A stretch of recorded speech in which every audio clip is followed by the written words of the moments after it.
Welcome, everyone. It is fantastic to be with you again. We have 80 participants so far, not including people that might be jumping on. There we go, our last panelist here, not including anybody that might be hosting a little watching from their office or from their home space. So it is an incredible honor, as always, to be able to moderate these panels. And the discussion that we have today is one that the three panelists are incredibly intimate with. It's an issue that still exists today. As much as we would like to say that we have equality and freedom for all, we're still working towards that, right, as a human species. So we have with us Rep. Leslie Harrod, Pam Clifton, and Deborah Simmons. And you saw their bios through all the promo we did. If you want to stay on at the tail end, I have their bios up in a little slideshow and you can enjoy learning a little bit more about them there. So welcome, Pam, Deb, and Leslie, and welcome to everyone that's attending. I'm going to jump right in with our title, Uncaging Women.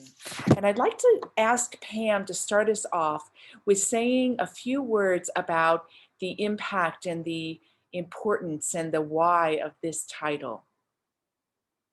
Go ahead and unmute yourself. That always helps. There we go. Can you hear me now? Well, I think to begin with, we need to realize that women aren't actually seen by the judicial system. Especially women of color. As supervision systems were designed, women were kind of an afterthought. Prisons and jails were definitely not designed for supporting or helping women. And most of that is because historically women have actually been seen as property as recently as people in our immediate families. And we're trained by our culture to believe that and act accordingly. I mean, you can still look to some religious sects or gangs for some of those examples. But for a real-time explanation, I mean, most people don't realize that to this day, when women show up to the prison, they are issued these awful, ill-fitting men's work boots to wear, and the clothing that is issued to them is also meant for men. About uncaging women, we have to think about more than just unlocking a door. There are layers to uncover. Sexism shows up when we're aware that 85% of the women in prison are victims of sexual abuse or incest, and yet they are continued to be subjected to humiliating and re-traumatizing strip searches, and men still supervise them in prison and jail. Even though we have new science that shows that an overwhelming number of women have untreated traumatic brain injury. There's new science around the concept of chronic PTSD, which is different than regular PTSD.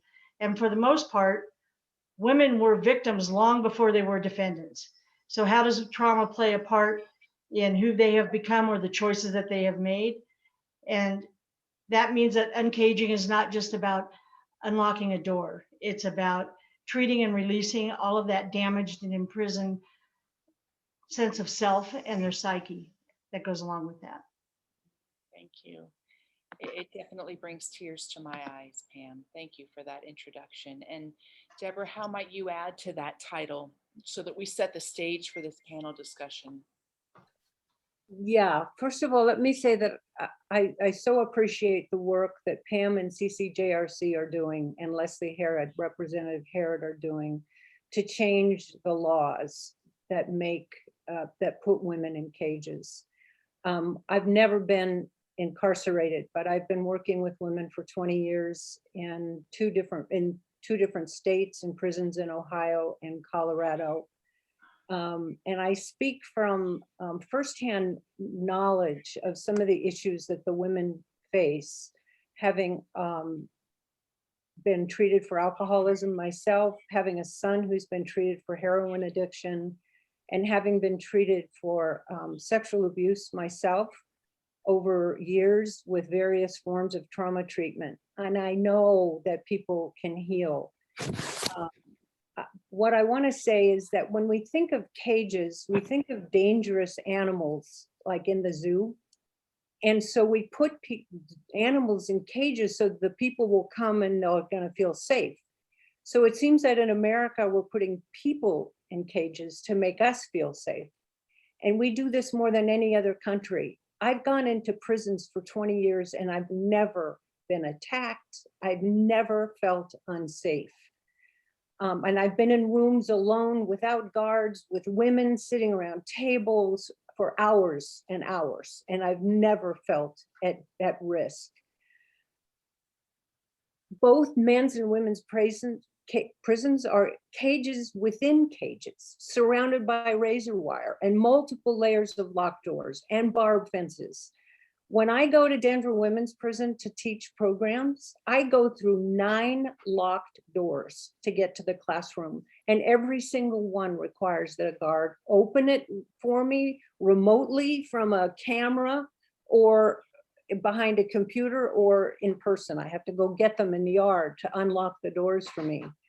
Ironically, these huge, expensive cages keeping women inside to keep us safe are filled with women who themselves have felt unsafe throughout their lives, just like Pam said. Having a female body opened them to harm at an early age, long before they were considered a harm to others. Women report being raped at gunpoint, raped while being driven home from babysitting, raped by fathers, stepfathers, brothers, grandfathers, cousins, uncles, foster relatives, and sometimes their sisters and mothers. I've heard them say things like, I was raised for sex, or I was ruined before I had a chance. And I've heard them say, I'm not sure how I got off the beaten path, but I was molested by a sheriff from age 7 to 9, and I think that pretty much did it. For our brains to develop, just like Pam is talking about, in a healthy way, there's ample scientific evidence that supports the need for us as children to experience attachment to people who love us and safety. Neuroscience there is consensus among neuroscience and mental health practitioners that adverse childhood experiences change the brain. And in order for people to be able to heal and change those brain patterns, they need to be helped to find safety, to be able to restore a sense of equilibrium. And you know what? This is not rocket science. This is neuroscience. We know how to do this. It is possible to help people change. And yet, what we're doing in prison is just the opposite. We're making the problem worse instead of better. We can do much better. Thank you. Thank you. I know it opens a big door, and we're going to jump right to Leslie. Leslie, we had her for a whole hour, and now she has to run away and sign legislation. So I'm going to give Leslie here so she can download on us until she needs to take off in just a few minutes. So Leslie, how would you speak to this, and how have you been using your power to help create some of that change? Yeah, well, thanks so much for having me, Juan, and thank you for being understanding about my time constraints. We are in bill signing time, and I have 4 bills, I believe, that are being signed into law today, dealing with children in the child welfare system, which is so necessary, so needed. I come at this, first of all, Pamela is my hero, for one, and really does the heavy lifting on the policy work to make sure that we are changing the outcomes for women and people who identify as women in the prison system, in the criminal justice system. There's so much more work to do, though. I can't come at this work because my sister has been in and out of incarceration for about 30 years. started around 16 because of a drug addiction that we later, not until I was about 30, found out was related to sexual trauma she experienced right before she turned to drugs. She's older than me. We never lived together, nor were we raised in the same house. But as my mom kind of moved on to the military and all of that, my sister stayed with her father in California, and things kind of just spiraled from there. And what happened to my sister is not unique. What happened to my nieces and nephews following the first, second, and third incarceration is not unique. But what I believe is something that is learned is that my sister was never asked why she turned to drugs. She was never given access to mental health treatment. She was never given access to true transitional programming when she came back out. I mean, she never did a sentence at the beginning longer than a year or two, right? But never really got those supports that she needed to be successful, all the while having a felony, all the while then being prosecuted under 3 strikes you're out policies, and now having much longer sentences in prison because of them, right? And so while none of this happened in Colorado, none of it is unique, you know? There are too many women who are in the criminal justice system who are there because of typically drugs and poverty. And that's just how it is. And we've said it time and time again that we cannot not incarcerate ourselves out of addiction, mental health, and poverty, but we continuously do in this country. And that's where the problems lie. And so as I started on this work, I started thinking about my sister. What would have helped her in her path? What would have helped my family in that path? Because we didn't know what questions to ask either. We thought the same things that the system thought, which was that she did something wrong and she should have to pay her time. And that's what I was taught as I was growing up. We now know better, right? We now know that things are much more complicated and that we should have seen those flags about mental health and trauma and sexual abuse, but we didn't. And so what are the supports that we can put in place to really make sure that people are on the right path? And what are the policies and laws that don't need to be in place that really are set up to put there to make people fail? And so we started on this path, and I say we because Pamela and so many others were on the path with me around looking how we can break down some of those systemic barriers. So I started by going to prisons and community correctional facilities. And the one thing that the women needed was not a change in law that was huge and like, you know, almighty, like, okay, let's get rid of these policies specifically. It was first, we need tampons. We need access to tampons because we're acting in here the same way we're acting in the streets. We are selling ourselves. We are selling our products. We are having to make determinations about whether or not to call our kids or get tampons because we make $1 a day, they're $8. And we're making our own, which led to really high infection rates, urinary tract infection rates for women who are incarcerated. And so we started by making sure that tampons were required. That was very important for so many folks. And that actually empowered a lot of people in the system to then start working on other changes. We also looked at what the drivers were for women who are incarcerated. And as I mentioned, it was poverty and substance misuse typically. And so we looked to make sure that those were no longer felony offenses. So we defelonized simple possession of drugs. If possession of drugs was not a felony offense, when my sister was doing her time or using drugs, she would not have had hard time in the first place. So we defelonized simple possession of drugs. My sister was never a drug dealer, though that does not uncomplicate situations either, right? Just because you're caught on one side of the system around drug use.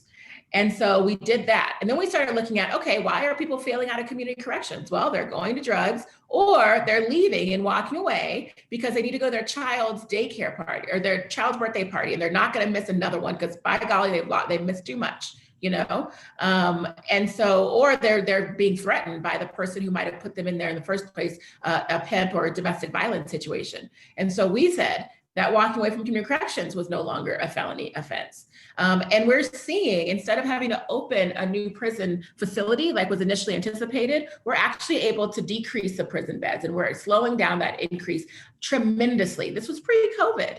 And so those are some of the policies that we put in place to really think about women in the system.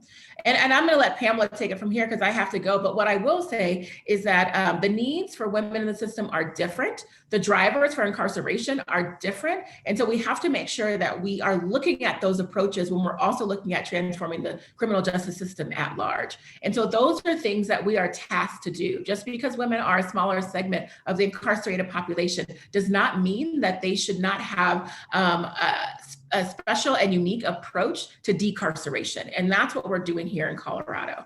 And so Pamela could probably go over all of the things that we've passed working together and so many more. But I just want to say how important it is to really look at this in this way and making sure that people have the supports. The one thing I didn't mention is, of course, we made sure that we increase funding for mental health and substance use support. And we're working to make sure that's available in community corrections as well. So thank you all so much for having me. It's good to be here. Sorry I have to run, but I hope you all enjoy the conversation. Bye. So much. Bye. Thank you, Leslie, for everything. Thank you. True advocacy. So let's jump back to Pam. So as you're attending this, you can see that there are so many practical, simple examples of what we're talking about. Leslie just referred to a couple of them. Pam, what are a few other examples that you could give so that we can really understand the layers that you referenced earlier? So when I went to prison in 1997 for a small amount of drugs, it was a felony. And I was 12 weeks pregnant when I got there. I went into labor on a Sunday morning, which also happened to be Christmas Day. And after informing the officers of what was happening, I was told to go back to my unit because there were plenty of women down there that knew how to birth babies. I did that because I was told to and because I had no other choice. I was completely powerless and helpless to make any decision about my health care or my child's well-being. I laid in my cell for 7 hours until shift change, and then the guard realized my distress and sent me to medical.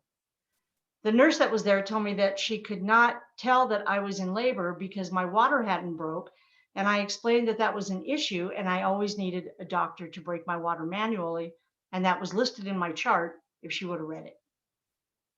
I asked her to please check the baby's heart rate with a fetal heart monitor. And she explained that she didn't know how to use one because most of her midwifery experience was with goats. And there wasn't anyone that she could call in because it was Christmas. Her former experience in life was that of a goat farmer. When I was allowed to finally see a doctor, he rushed me to the hospital where my child was pronounced dead because the cord was around her neck twice and tied into 3 different knots because of the fact that she was unable to just be born when she was trying to. They sent me back to prison again, and 2 days later, I was sent back to the hospital to be induced and gave birth to my beautiful 6-pound, 5-ounce daughter.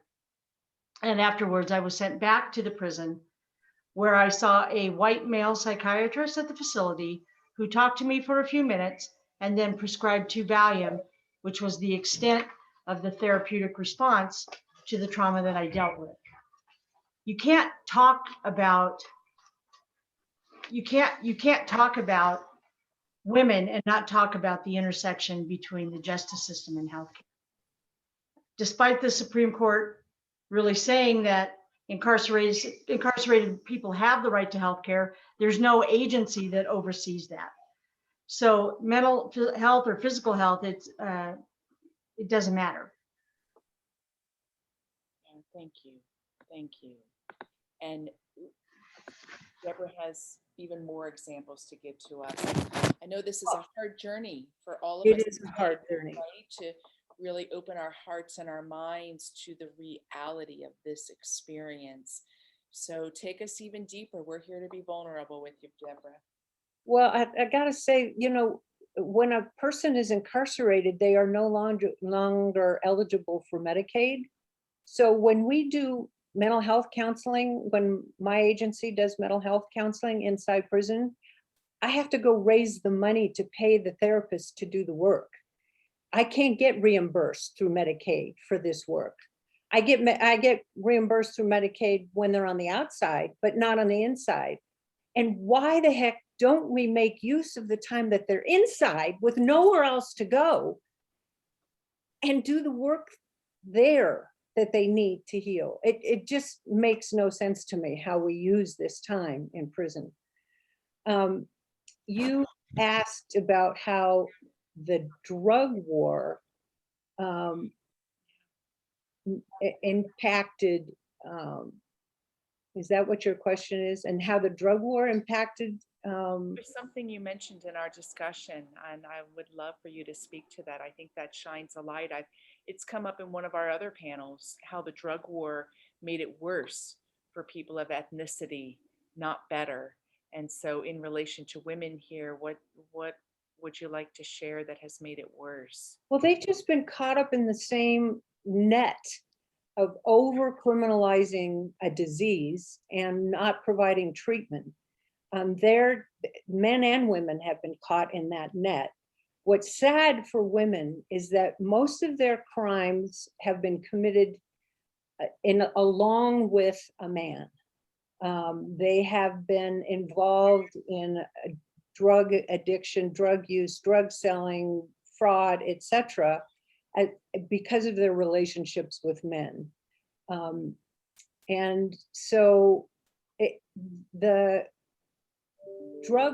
punishments for drug use, addiction, selling, etc., have been intended to punish instead of rehabilitate. Now, I think there's bipartisan agreement now that this hasn't worked, but we're still seeing people suffer the consequences of this crazy thinking. I met with a woman a couple of weeks ago in the process of filming a documentary on this topic. She spent 18 and a half years in prison. She was incarcerated at an early age because she was being abused by a boyfriend in her early 20s. She was a straight A student, never been incarcerated. Her brother and his friends went to protect her from the man who was abusing her. She was in the other room, and in the course of the altercation, the abuser was murdered. Because of a law on the books that's supposed to prevent gang members from violence, the law said that if you were there, you should have known that violence was going to occur, and you're going to suffer the same consequences that the person who did the actual deed is going to suffer. So she spent 18 and a half years in prison for being in the other room when her abusive boyfriend was killed. Somewhere around the 18th year, that law was overturned. Other people recognized that that made no sense. So she was let out after giving up 18 and a half years of her life. What is absolutely remarkable to me about her is she said, all the time I was in prison, I wanted to get better, not bitter. That is remarkable. For a person to have the courage, the strength of character, to have endured that and come out and be able to have the grace to now her full-time job. Let me back a little bit. While she was in her last 4 years of prison, they brought in a program called Healing from Trauma, and she became a peer support specialist to teach it. So twice a week for 4 years, she had women in her same prison in the classroom with her, and she helped them come to terms with their own trauma and helped them learn new coping skills. Now she's on the outside. She's almost finished with the BS in Human Services, and she's applying that learning and that experience in the job that she has now. But when you think about how she gave up so many years of her life because of these laws, it's remarkable to me that she has such dignity and grace to turn around and give back.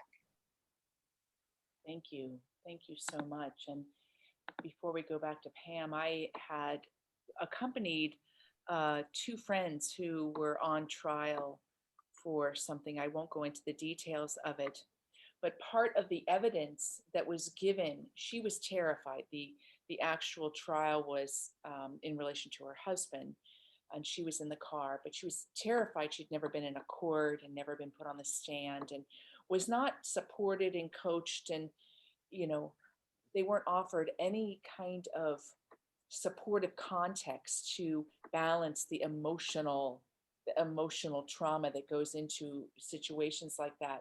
And part of the evidence that really brought tears to my eyes in this was, first, that when they were in the car and the things were happening with the husband, she was cited at not showing enough emotion. That if there wasn't guilt, she would have been more emotional about what was happening. And she had to, on the stand, say, well, I was terrified to show emotion, because emotion is seen as such a bad thing. You know, it's seen as like kind of an indicator of being out of control. And then secondarily, she was cited that because, as a woman having red hair, that was an indicator of instability as well. And it was just demoralizing, and even increased in the trauma for them going through that process to have to even speak. And they weren't guilty. So they were also, you know, in a position where they were having to defend against accusations that didn't hold solid ground, and he did end up getting a felony that, at least it was a lighter sentence, and she ended up being put off by any charges. But that alone, those two examples alone, specifically because she was a woman, emotion was referenced, and you know, that whole thing of women with red hair. It's like so sad, so sad. So Pam, you know, you gave such a great personal example. Thank you so much for opening your heart and letting us into your own path. And you noted property being a core influencer, that old adage of women being property. What might be another core influencer that we could learn here in this panel that's driving this sexism in the judicial system? Well, I mean, the war on drugs still is still a big issue. I mean, we still have policies like mandatory minimums. We still have those prosecutions of not just low-level drug offenses, but the things that surround, like Leslie was talking about, their property offenses. So classism is still a big issue, right? So if rich people have addictions, then they can usually afford to buy drugs, right? But when poor people have addictions, they often have to turn to crime in order to take care of those habits. So they get charged with all of those other crimes, and sex trafficking becomes part of an issue with that as well. But we also know that the inability to access mental health and all things health related still has people turning to substance abuse as an outlet for that. Thank you. Yes. I want to tag on to that with something she said, Kimberly. Yeah. My son, I discovered that my son was smoking pot. When I think about my reaction, I took the door off his room. Well, pot was just the beginning. But I really want to add to what Pam said. When I discovered that he had stolen over $10,000 from our ATM, I took the evidence to the police, and I got their help. They don't want, the police in Delaware County in Ohio didn't particularly want to get him into the justice system. they wanted to use the evidence that I gave them as leverage to help me get them into treatment. So here you go. This is what white privilege gets. I hired an educational consultant who had a team that evaluated treatment programs around the country. And we got him into the best treatment program, and he got him in. We didn't have to go on a wait list. He got in. He ran away. We had to get him back in. Yeah, I mean, it was quite a long process. But I'm sure we spent the equivalent of a college degree on his 5 treatment programs. At the very same time, I was working in a women's prison, and it's so obvious to me that these women, these women could be my daughters, and they didn't get what I was able to give my husband, and it drove me crazy. Why should he get all these advantages and they not get that? So I did get a degree and a master's in addiction counseling, so I could do a better job with them. But they didn't get that. Why? It's just not fair. Absolutely not fair. And it brings me back as well to some of our founding principles of we're the land of the brave and the free. We have unlimited opportunity for freedom. We are a good person if we can pull ourselves up by our own bootstraps. There's this kind of independence that has some good qualities for us as humans, but continues to sabotage the reality that as a human being, we also have a psychological makeup that is interdependent, that we flourish in interdependence. We become who we're meant to be as we are in relationship and in connection in our community. And you're speaking to examples of someone being reduced, whether a mistake was made, whether a mistake is not made, nonetheless being reduced from having that interdependent support that we are invited to offer for all. And Deborah, you had referenced something about job training as well. Do you want to speak to that? Because that alone is demoralizing, the kind of job training that's Yeah. in prison. Well, just in general, let me say that we don't prepare people to be financially secure when they come out. You put people in prison in the most productive people who are older, you put them in during their maximum earning years, when their social security, that would increase their social security check. So they come out, their social security, I'm working with a woman right now at age 66. There is no way this woman can ever stop working. She is going to have to work till the day she dies because there isn't enough money in savings to help her. So the women that I work with inside in the programs that I do largely come out of the Cosmo program, the cosmetology program, and the dog training program. You know, it's great. So they're learning some skills, but just think, how much are they going to be able to make when they get out? Are they going to be able to have careers? Are they going to be able to continue to support themselves and their children on into the future on minimum wage kind of jobs? I have to say that the dog program has benefits besides the actual job potential. I mean, what they learn about behavioral modification and just the having the companionship of a loving animal. I mean, it just is, it's lovely. I had 3 or 4 women in my class and they each brought their dogs. I'm thinking, oh God, now what? And I swear, over the months and months that I was in the classroom with these women and their dogs, they were so well behaved and the women really knew what they were doing. But then when they get out, I mean, how many of them are going to find jobs training dogs? I mean, really, there's just so many jobs available to do that. Yeah, thank you. Well, and then Cosmo, I mean, come on. Most of the Cosmo jobs dried up in COVID. they shut them. They shut down the studios. Right, right. Yeah, and what would you want to add to that, Pam? Well, I mean, it's just the same. It's the same.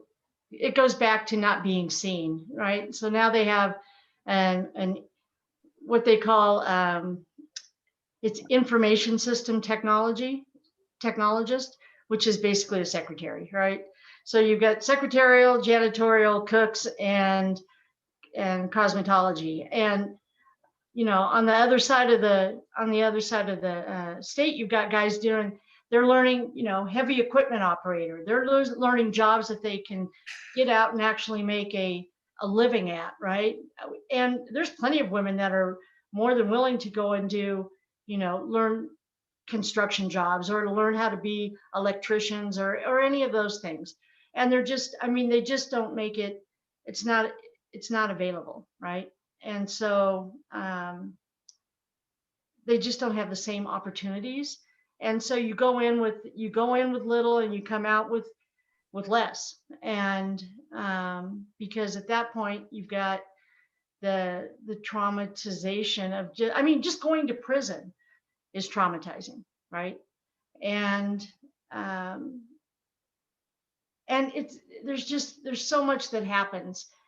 And when you want to talk about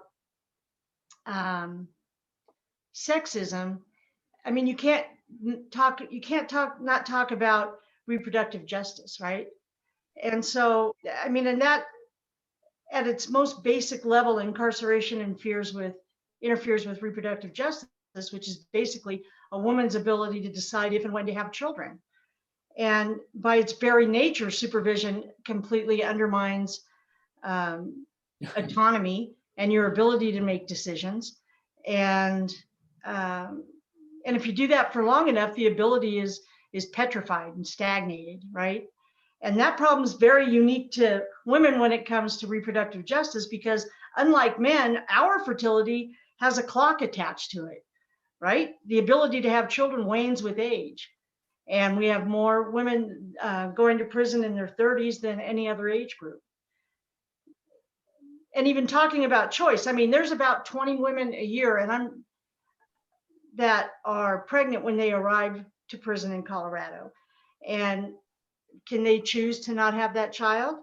Probably not. If you can afford to go to a clinic and have an abortion, then that's okay. But most women who go to prison don't have the thousands of dollars that it would require, because you can do it if you can pay for it, right? So what happens instead is women give birth while they're in prison. And in many places, the possibility exists that they're going to be shackled to a bed when that happens. But after they give birth, within hours, someone will show up. It might be a friend or a family member, but most likely it's human services. And they're going to take that child within hours. And there's no bonding, there's no breastfeeding. None of that's happening. Because we have to realize that when men go to prison, women are left at home with the children. And when women go to prison, there's nobody left at home to take care of them. And that's what the drug war has done. Over time, it has done more. The collateral consequences from the drug war has done more to destroy families than anything else. And it far, far, far exceeds any of the benefits that have been derived from that. So we need to provide jobs and economic security. We need to create those opportunities for all women so that dealing drugs is no longer the best paying job available. Because getting out and trying to find a job as a maid isn't going to cut it if you can get hired because of your criminal history. Thank you, Pam. Thank you. And I think a core question that I hold in my own life and that I think is really pertinent here is, what does it mean to be responsible for our neighbor? What does it mean to be responsible in our community? What does it mean to be responsible in the structures and the systems that make this a country? We're a defined area that is a country that has systems and structures and laws and protocols. And underlying that are these driving beliefs. When I was doing my grad work, I was looking into some research around the Supreme Court justice, and they did a poll, and I can't cite it, so if you need it, email me separately, that 93% of the decisions that are made on the Supreme Court have an underlying emotional belief driving influence to it. That unseen, unconscious part that propels us. And I think to break into these arenas to provide new understanding, which then moves to new action, new solutions. I think understanding is the start point. We have to ask different questions, questions that are scarier to ask, but can yield us some different information. So that moves us into maybe a few stats, and I'm seeing some questions come in. Thank you so much, and keep putting them in, because once we finish with this dive, I'll be taking questions. So anybody can ask anything. You put it in chat, you can raise your hand, do what works for you. So Deborah, what are some stats that you might share with us around things not really getting better? Well, let me just tag onto what Pam said, that the drug war has done more to break up families than anything. And 60% of children who are in the juvenile system have a person, a mother or a father who is incarcerated. So we're just, I can't tell you the number of times I've been with mothers and daughters in prison. I mean, we got to stop this. There's no reason why we should be doing this, breaking up families. Children need their mothers. Yeah.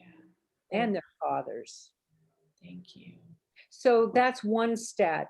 I mean, the other thing I would say, I mean, we've already talked about trauma. 95% of women in prison have over 4 adverse childhood experiences in their assessments. There's like 10 questions on the list, and they've got more than 4 of them to show that they've suffered trauma. Another one is that roughly half of female homicide victims in the United States were killed by a current or former male partner. And women end up serving time on murder or manslaughter charges who were protecting themselves or a loved one from physical or sexual violence. That's just wrong. Yeah. I want to mention two stats. One is that we believed for a long time that the criminal justice system was pretty cemented in their beliefs and in the ways of doing things. But COVID has changed everything. COVID has flipped the whole justice system on its head for 2 reasons. First of all, they had to get people out, right? They had to get people out of prison. The women's prison population has dropped 47.5% in the last 12 months. That's unheard of. The other thing it's done, and this is a little more subtle, but in all of the courtrooms and probation offices and treatment places have all had to move to a virtual platform, right? Which allows women with children to actually make it to court. They can actually make it to court. They can make it to their probation office meetings. They can make it to their treatment because it's virtual, and they don't have to drag their kids on a bus or try to get someone to babysit. All of those things that make it difficult for people to be in compliance are now, and hopefully, I hope we can continue with these practices, because we have a 50% recidivism rate in the state of Colorado. And we've got to work to be able to keep these women out, keep those numbers down in the prison. I mean, actually right now we can move all of the women that are in the prison in Pueblo and put them in the prison in Denver and completely close the one and still have room left. We have twice as many women on parole right now as we do in that are in prison. And that was because of some small changes within how the parole board worked. Not to mention the stuff that Leslie's done through legislation. Because I'll tell you, we can't continue to fail women once they're released, especially in other parts of the state. Denver has come up with some innovative, and I mean the Denver probation department is for women is probably one of the best probation departments I've ever seen in practice. But that doesn't translate to all of the other probation departments around the state. And what we need to do is remember that women are relational and not so much hierarchical. And so we need to help them to develop positive relationships and positive contacts so that they actually feel valued and are able to discover what their purpose is. Thank you. Thank you. Deborah, do you want to add anything to that before we go to a next? I have hope. I was talking with Mr. Dean Williams, who's the head of our Department of Corrections, to have him be a part of the documentary I mentioned. And he told a story about a change that he's making in the prison that I think is very hopeful. He had been in Norway visiting and was going to take a group to Norway here before COVID, so people could see a system that's 180 degrees from where we are right now, or we have been. And one of the changes that he's making is to allow guards to call the inmates, which we hopefully won't refer to as inmates anymore, by their first names instead of 1103 or 2749 or Smith or Jones. But it took him a bit of research, I guess, to get comfortable with that, because when he heard it being done in Norway, it went against decades of training on his part for how people should be addressed and what kind of boundaries you need to set between the staff and the people inside. And so he said that he's added this into his academy so that first names will be used. It doesn't mean that you're going to become overly familiar. We just have this idea that if you treat people with respect and kindness and courtesy, that somehow you're going to get manipulated, and he's changing that. And he said that half the staff go along with this and the other half are kind of like not sure this is a good idea. So change is in the wind, and I think it speaks to the need that we all have, especially women, for a sense of being seen, being recognized, being treated with respect and kindness. Thank you. And that to dovetail on that, Pam, what you said, that punishment is not the answer. For us as human beings to truly realize, to truly change that punishment is not the answer, would be a remarkable change for us as a community that values punishment as an incremental way to encourage you to be better without being valued at the same time. So yes, yeah, a lot there, a lot of opportunity. I love hearing your hopeful statements. And so as we start to bring this hour to a close, before I take some questions, I wanted you to open it up. We've thrown around the word trauma quite a bit, and our culture is changing. I see a positive change. As somebody who's a minister, I see a positive change in the use of that word trauma. It used to be relegated towards if you had something happen that was quantifiably bad according to society's standards, you could say you had trauma or PTSD. And there's been a shift to understand that every human being experiences trauma in life. And where we're called to assist each other and help each other is in understanding the effects of trauma, the inherent, I know when we were meeting, Pam and Deborah, you spoke about shame. And so would either one of you like to speak a little bit more about not just the need to shift, but the emergence of understanding these things called shame and trauma and healing that needs to happen? Would you like to give some body to that? Well, so anytime that you go to prison, it's going to be traumatizing. But for a woman who's already been traumatized in her life, or like I said, 85% of the women that are in prison have either been a victim of sexual abuse or incest of some sort, and that brings a whole host of shame with it, right? The inability to talk about it or tell anybody, and you just live embedded in that shame. And then the first thing that happens when you get there is you're asked to participate in a strip search, and there's nothing more humiliating in this life than being strip searched. I don't care. And the fact that there are men around and they're in charge, and you have to call them boss or major or lieutenant or whatever. There's that hierarchical piece where you are always in a subservient place. And I mean, even though you are there, the prisons are there to warehouse you, basically, right? But they're not there to punish you. They're not supposed to be punishing you. That's not their role.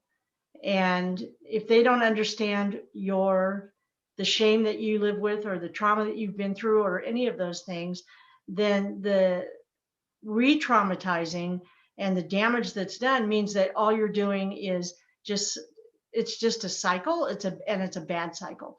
And then when people are released and none of that's been addressed or changed.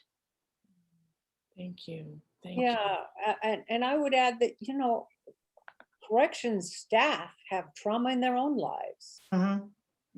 And they haven't been helped, they haven't been educated, so they don't know what's triggering them. And the women don't know that what most is called criminal behavior is probably a maladaptive response to trauma. They're getting triggered all the time, and they don't have the resources, the training to understand that it's not because I am bad. It's because something happened to me. And this is how my brain has Response, yeah. And now I can find out that what happened to me is what I'm carrying. And I don't have to think of myself as bad. Just like when I became an alcoholic and I felt shame, I discovered I had a disease, and I was freed from that sense of shame. We need to help corrections staff understand what they can do to help themselves and to help create an environment in that prison where nobody is necessarily getting triggered, or when they are, we know how to help them de-escalate, help them calm, help them use breathing techniques and so many other techniques, and then start rehearsing new ways of responding. When you think about the brain's, what they call neuroplasticity, think about, and if you've ever learned to play a musical instrument or you've played a sport, think how much practice it takes to learn that passage and your fingering correctly, or to the muscle memory that you need to have to turn on the ski slope a certain way, or to hit the ball or whatever. The cognitive behavioral aspects of the treatment that we do is to give them a chance to rehearse and rehearse and rehearse. Next time this happens to me, I know what I'm going to say. Next time that guy approaches me, I know what I'm going to say, and I know how I'm going to calm myself. I'm ready. I know I can handle this. I don't have to be a victim anymore. Oh, lovely. Thank you. Thank you both. Well, before I open it up to questions, does anybody have, or do either of you have something you want to make sure that you add in? It looks like we really covered so much in a short amount of time. I just, on May 27th, we learned that we lost a dear friend and one of the strongest advocates for women. Thank you. And her name is Jenny Chestnut. And Jenny died peacefully in her sleep at home, but she was only 47 years old because Jenny went to prison. And when she left prison behind her, she fostered this deeply passionate belief that she could change the lives of women who are being released from prison, and in a very simple way. She founded an organization called No More Locked Doors, and her car was actually her office for years. And she would show up at the door of the women's prison in Denver to pick up women who were being released. She would offer her absolute unconditional love and understanding. And for the next 72 hours, Jenny was there to give them that springboard to a new life. She would take them where they needed to go. She would give them what she called a joy bag and a telephone. And then she stayed in contact with them because she knew that the world hadn't been very kind to many of the women who had gone to prison, but she wanted them to know there was at least one person that cared and that she would be there for them. And she wanted to know that they weren't alone and they were valued and loved no matter what their worst mistake was. She wanted to share the joy that she had found in life. And the important thing about this is that when Jenny passed away, she had 200 clients. She had a 4% recidivism rate. Because, I mean, and truth be told, there are those of us that could try to replicate her ministry and her hope and her passion, and we might be able to provide the things that women need upon their release, but we will never be able to replicate Jenny's Jenny. But the lessons that she taught us are very, very important, in that relationship matters and that love matters, and those things don't cost very much. Thank you. Thank you. The idea that relationship matters is what drives our organization to work inside for 2 years prior to release, sometimes as long as 2 years prior to release, because we know that in order for a woman to really accept our help on the outside, she has to trust us. So we work inside prior to release so that we can get to know them and they can get to know us, and we can begin the healing process and the retraining process through our programming and therapy and just the good basic help for transition planning and all that. Yes, relationships matter. I could have the best intentions, but if a woman has never met me before, I mean, she doesn't have a reason to trust me. Right. And there's so much reinforcement for the opposite, right? Right. Individuals showing up in a traumatized person's life, forcing something, pushing something, not asking, not building that trust, not valuing that. And yeah, we're just, you could be seen as just another arm of the law. Right, right. When I was living in Florida and we would go to work with Catholic Charities to work with the immigrants that were helping harvest tomatoes in Okeechobee, they were giving them so little money that they were staying like, 8-10 people in a small little trailer. And I won't go into all of the details of how they were not treated humanely, but they didn't trust anybody.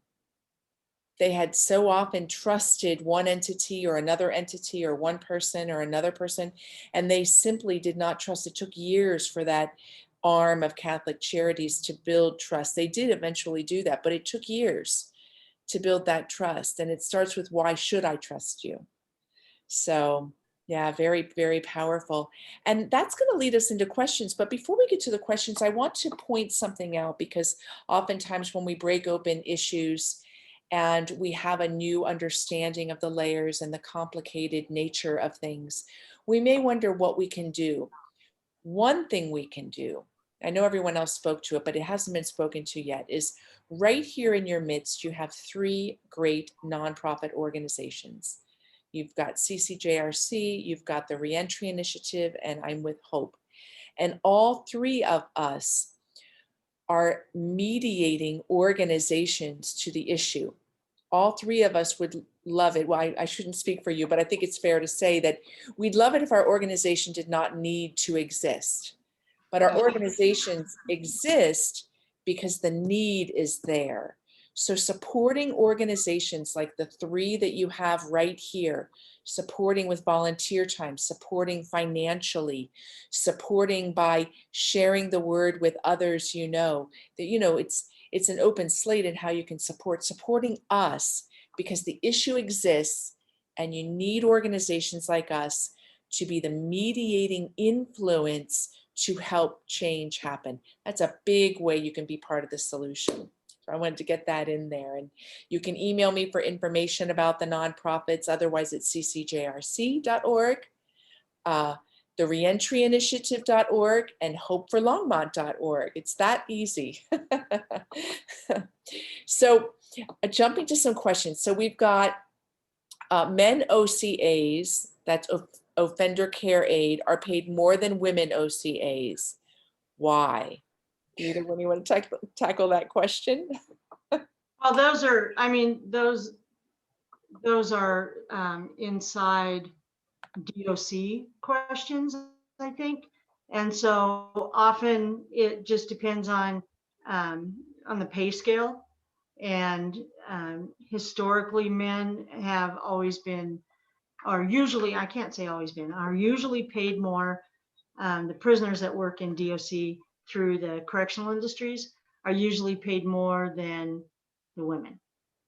Mm. And it just depends on what title they're given. So if they're an OCA 2 as opposed to an OCA 1, and they're getting paid more. Right. And I'd love to invite everyone here to make the choice in the next week to share one story with somebody, a friend, somebody you meet, where you have seen this kind of disparity happen because of sexism. We've all experienced it, but we can keep the conversation alive and not get kind of pushed under the rug by telling these kinds of stories. I remember when I had left the monastery and I went through seminary, and I had like years and years of experience in ministry. And I was offered a job as a minister at a church. And they wanted full-time, new startup church, 3,000 individuals. I had a large ministerial responsibility. And the starting offer I was given was $28,000, because the thought was that because I was a woman, I would probably be getting married soon, and then I would be able to donate my time. Yeah. Wouldn't that have been nice to have recorded that conversation?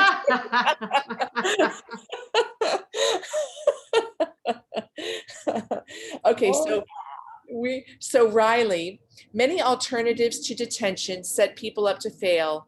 Women accused of parole violations are treated more harshly and have fewer rights than when they were first arrested. How do we ensure that reducing prison population doesn't result in an equally or almost as unjust system? Well, last year we passed legislation that does not allow DOC to send people back on technical violations anymore. And so, I mean, you have to do you actually have to probably break the law to get sent back. And so, as always with any new legislation, it's all an implementation. So as things get implemented and the practice becomes more widespread, I think that you may see, you should see that change. Now the Hope CCJRC is starting a new women's campaign, and my goal is to go in and like Deborah, I'll be working with women just on one thing though. We're just working on parole plans. So we're making sure that they have, because most people don't make parole the first time they go. It's about a 14% yes rate. But this will give, and it's mostly because they don't have a good solid parole plan. So if we're making sure that people have good parole plans, then they'll have a better chance of being successful once they get out and more likely to make parole the first time they go. Thank you. Thank you. We tried to help women on parole who are inside Longmont Community Treatment Center, and they wouldn't let us in. Yeah, I think I've already got permission. So we'll see. Well, you probably would, but we I were don't. perceived as a threat. And Yeah. no matter what, we weren't even allowed in to help. The And world is changing. I hope so, because these were women we had worked with Oh, I know. outside for a long time. They wouldn't let us work with them on the outside. In fact, when I first founded the Reentry Initiative, I was told by a sergeant that if I worked with the same women that I taught on the inside, if I worked with them on the outside, I would not be permitted to re-enter the Denver Women's Correctional Facility. Wow. Yep, that's true. Wow. Now wow. that's changed. Yeah, that used to be a thing. Yeah. I was threatened, and I had just started this nonprofit. What in the heck was I going to do? Right. Right. With a model from inside to outside. Crazy. And then a comment was made that we haven't really spoken to, and that is criminalized prostitution. Just simply that factor. Could both of you say a little bit about criminalized prostitution? And yeah, That's a real tricky. That's a tricky yeah. topic, because it depends on if it's sex trafficking or which is one thing but women have the right to do what they want with their bodies, right? And so why can they criminalize prostitution? But sex trafficking, when they're forced into prostitution, that's a whole different thing. Yeah. So you have to, I mean, it's tricky. There's a lot of layers to that. So that's all I've got to say. Thank you. Thank you. What about with your work, Deborah, when you're working with somebody that is something with their incarceration has had to do with sex? What have you seen that has been really helpful for them to regain self-esteem or work through the traumas that usually lead to prostitution, right? Either it's because of a lack of other resources and being reduced into that avenue, whether it's trauma through rape and other sexual kinds of assault. What are you finding in your work in relation to sexual healing? Well, like Pam says, this is tricky stuff. Women aren't always ready to face those memories. In fact, they're buried so deeply that it may take hypnosis in order for them to access those memories. You got to have folks there who are able to help them deal with those memories. I helped to found a shelter for underage girls who've been sexually trafficked back in Ohio. And quite honestly, that and adolescent drug addicts were the hardest populations I worked with, because they haven't developed a frontal cortex. They're running scared all the time. It's a very difficult. It's very difficult. But when the women, a couple of the women that I've worked with have reported not even realizing that they've been sexually abused until they got out of prison. Mm-hmm. They kept recycling because the memories were buried. And so, and they self-medicated. Once they got a hold of what it was that was buried, they began to heal. And it took work. It has taken work. I'm thinking of two women right now But you know what? It also takes a toll on their physical health.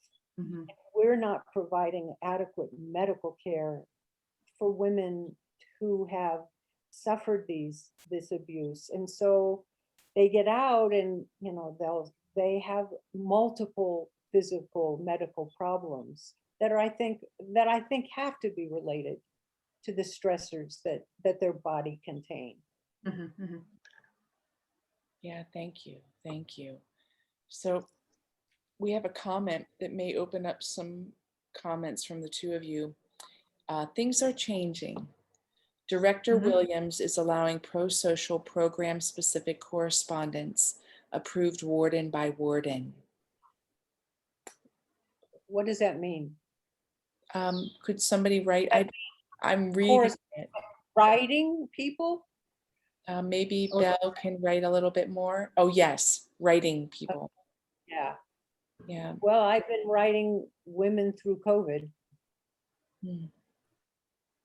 I think that Director Williams has his heart in the right place. I don't know if he's going to be able, I don't know how much he's going to be able to get done, but I'm looking forward to opportunities coming up that will allow us to do more in-reach into the women's prison and um, and um, and developing better, you know, better programming opportunities and better, you know, gender responsive and trauma informed are all kind of buzzwords that have been started to be thrown around a little bit, but I don't know how standardized they are. I don't know what they're, you know, I think they're open to interpretation. And so what are the programs that are being developed under those titles or those words? So I think there's right now we have more opportunity than we've probably ever had to go in and help. Yeah, thank you, thank you. And on that note, I was reflecting on what Leslie had to say about she's tackling things simple issue by issue. And I'm curious if either of you want to shed a little light on, is that the way in to change more effectively? I mean, obviously it is because it's making change, but on the bigger systems level, is it just too hard to really nail down the reform? Because you just used the word reform. Reform is huge. That word means so much. So are there reforms that are much more sweeping in scope out there that we can support and know about? And Well, we shouldn't put women in prison that are pregnant. We shouldn't have women give birth and lose their children. There should be other alternatives. There should be other opportunities for that.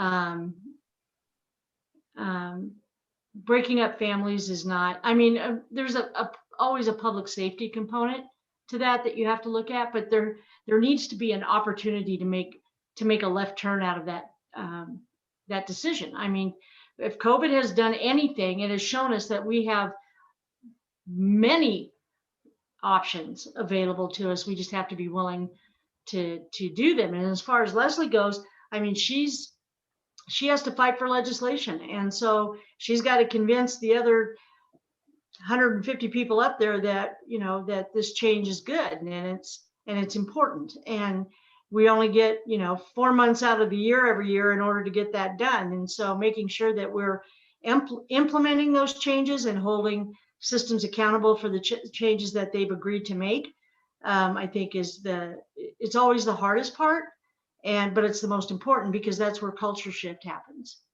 right, yeah, for sure. Wow, very good. Deborah, do you want to add anything to that?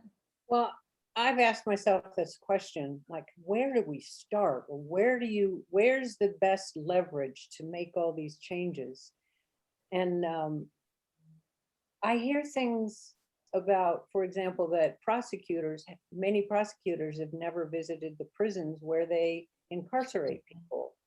And I wonder if instead of the contest between prosecutors and criminal defense lawyers, the contest is who gets the toughest sentences and who gets the most convictions.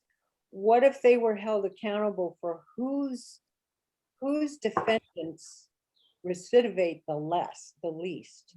We need different ways of measuring what is public safety and who should be accountable for it. I'm not sure that, Dean Williams can do a whole lot about who gets sent and for how long. Yeah, no, and I mean, you can put a cap on prisons, right? You can say that we only have 5,000 beds available, and that will force communities to look at alternatives, right? Because Well, once your county gets to 750 people, then you don't get to send anybody else to prison. So right. you're going to be more thoughtful about who's going. I love that. I hadn't thought of that. I don't know how to solve it. I just feel like we all have to get together and. Well, I heard from a sentencing expert once upon a time that there's two types of people that go to prison: the ones that you're scared of and the ones that you're mad at. And the ones that you're mad at don't probably need to go as quickly. So. Well, and we know I know there are people on this. I know for sure there are people on this in our audience who work with restorative justice. That's a great alternative to incarceration. Yeah, it sure is. South Africa did restorative justice to look at apartheid and genocide.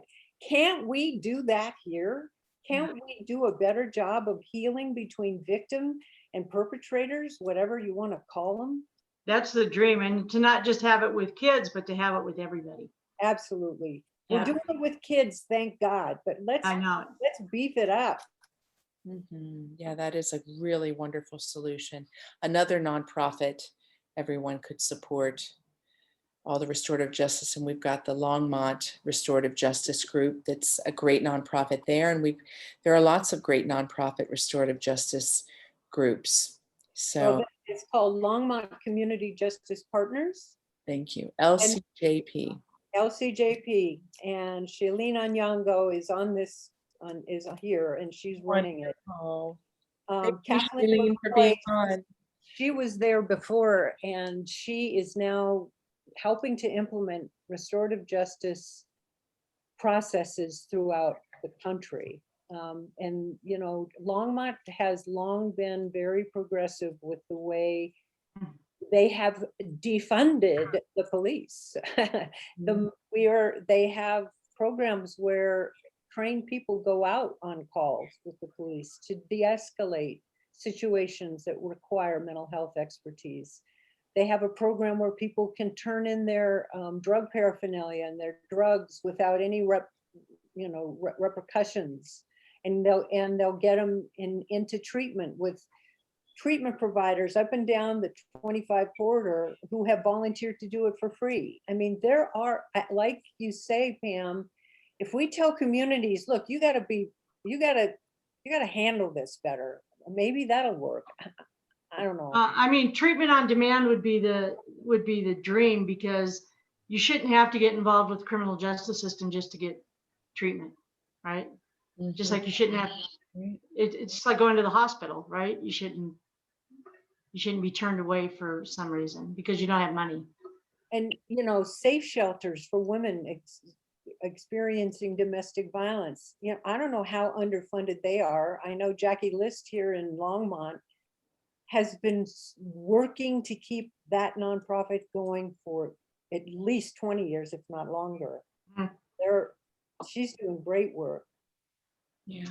The other thing that would be really important, I think, is the way we step people down while they're incarcerated, right? So they go from incarceration generally to like a halfway house, and then go out on the streets. Well, we're missing a step, right? Because halfway houses are generally kind of mini prisons, right? And there's a lot of rules. The doors are locked. You can't come and go and all that sort of thing. But they go from that to living by themselves. And And for women, that's not always the best choice. But if we have more sober living homes where you have 5 or 6 human beings that are invested in each other's sobriety and success, if we have more of those types of opportunities available, I think that gives us a whole nother layer of options. And that could be for probation as well. Because housing is such a huge issue, right? Yeah. And so women often live with whoever will let them live with them, no matter how bad it is. Yeah, with landlords who don't have a lease agreement and no one agrees on who should pay for the bed to remove the bed bugs and the rodents. Right. Women, just to get housed, will get into situations that are not good for them. Yeah. Mhm. Right. And I know with our the clients that we serve who are out on the streets, women oftentimes have to band together because of the power struggles and the pressures that are put on them. They'll be put into pressured situations where they'll be denied by their fellow unhoused male constituents, pressured to give up something that they have been given that could help them, pressured that they won't be safe where they're staying unless they do what the guy wants. And you get into that, all of that power where you're just kind of giving away your self-value over and over again. Yes. So we have a question here. I hear incarceration supporters claim that prison is actually good for women because they can be forced to participate in programs, and they point to prison reform efforts to justify this claim. What's the best argument against that?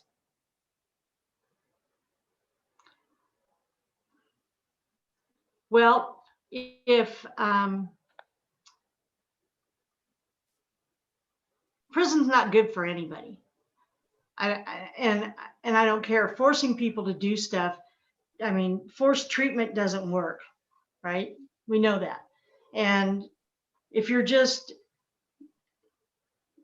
putting somebody's life on pause to make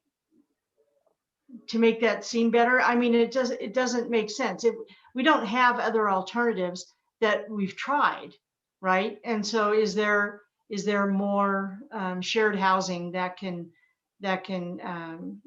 help people, that that they can get treatment for free, they can get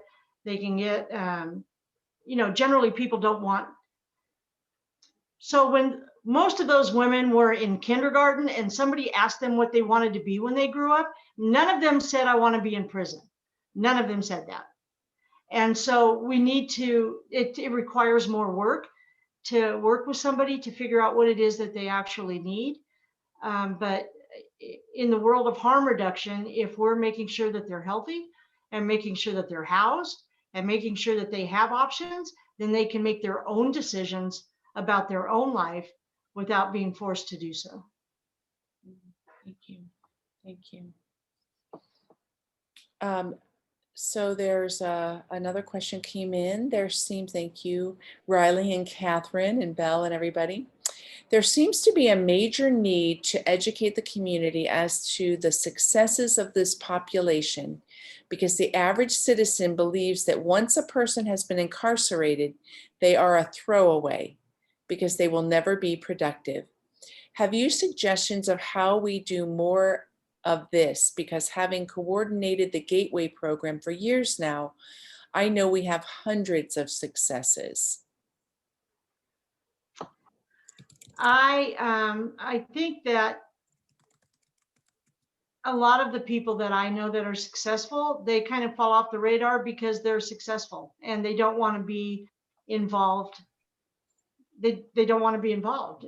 The criminal justice system is something you want to get away from, right? And so when people are successful, they try to get out of the limelight. But for those that are, I think that we continue to hold them up in community and make sure that, and do whatever we can to illuminate the successes that they have accomplished. I mean, you look at the Second Chance Center and the things that Hassan has done, and you look at some of the other folks that are doing incredible work that, I mean, I don't know of any good way to publicize that without, you know, calling your local paper and saying, hey, I've got a great story for you. So Yeah, thank you. Well, we're going to bring things to a close here. Deborah, did you want to add in anything else? And Pam following after that?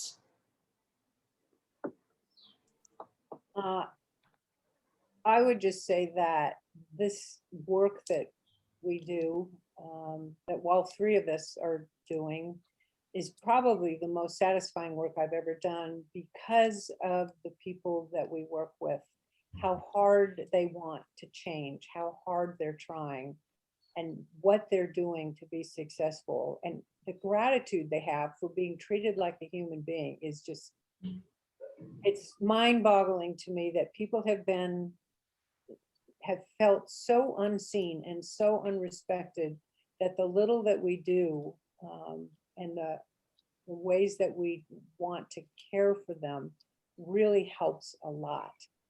And it's very satisfying to see the strides that people make in the new lives that they create, and then the way they want to give back.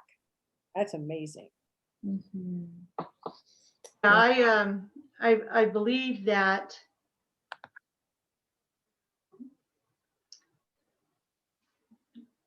wrap around this population is the most important thing that they can do, whether it's in your house of worship, or if it's in the community, or if it's somebody you work with. I think helping to develop a relationship and welcome them home is vital to their, I mean, there's nothing harder than being seen as the bad girl, you know, and that's what happens if you're, you know, the stigma that women face because they are women and they get in trouble is demoralizing. And that's where the shame factor, I think, comes in more than anything else. So to have them, to have their community welcome them back, and to give them a job, and to help them with how, you know, help them to move forward in their life in whatever choice they've made is and not just continuing to remind them of what's happened in the past, and just remember that, you know, you're not the worst thing that you've ever done. Oh, that's a great tie-up note. You're not the worst thing of what you've ever done. Thank you for that. And I think you both give such great testimony to the inherent goodness in every human being, that there is an essential goodness that we're here on this earth to support, to nurture, to work towards, not only realizing ourselves, right? I know I have my growing lens of how I look at individuals and my continued healing, but also in recognizing that inherent goodness in every single person before me. So again, you can connect with our three organizations. I gave that information. I want to give a shout out for Sunflower Bank. Sunflower Bank is one of our new partners at Hope, and they've stepped forward to help financially make this panel possible. Carrie, who was going to speak a few words to you all today about their social mission, a flurry of things happened and she was unable to join us, but they're wonderful. And here's a way, right? A normal for-profit business can help the nonprofit world, and that is support discussions like this, stand behind them. So if you would like to hear of more panel discussions, this is the Hope plug, join our newsletter. Go to hopeforlongmont.org.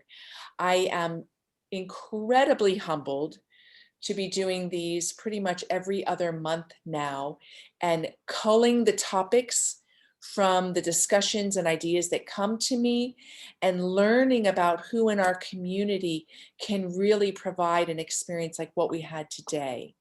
So, you know, I was so fortunate to meet Deborah back when I met Emily. And then through that, I met Pam and met Leslie. And so this is how we grow our friendship circles. So join our newsletter and you can be kept in the loop for future panel discussions. Also on our website, on the Community Voice page, last year when COVID was hitting strong, I did a number of really deep live stream talks. One was with LCJP, one was with the Reentry Initiative, and then there were 3 others. If you'd like to see those discussions to learn more about these organizations, jump on our Community Voice page, and those discussions sit there. You can click right on it.